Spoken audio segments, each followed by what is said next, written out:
It wasn't long ago when my pen was no different than the sword. For how could one differentiate the two when a wounded victim was my product?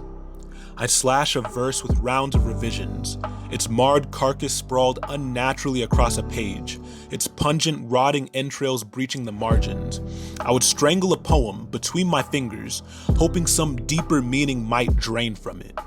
I perceived writer's block as a transgression for which my work should be punished, and that only through flogging could its sins be atoned. But the hues of its bruised body lacked the vibrancy of a cathedral's stained glass windows. The cries of its flesh were not the symphony of sounds one would expect from an orchestra. Even so, I persisted, and the carnage continued until I could no longer distinguish my creation's blood, sweat, and tears from my own. This pursuit of perfection, this mania for mastery, made me more Massa and less Moses, more disciplinarian and less disciple, more authoritarian and less author, and I could no longer tell whether I was crafting the art or tearing myself apart. How sneaky of self-harm to disguise itself as diligence.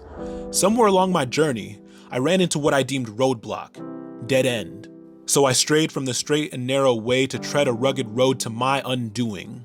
That perverted path was all but traversed when I encountered a sculptor who was as much man as he was being, as much outspoken as he was seen. For him, the block was made of marble. He would see the poem hidden within and chisel with his pen until he set it free. I encountered a chef who was a man's, but not a man's, a jasmine, but not a spice. For her, the block was a stove.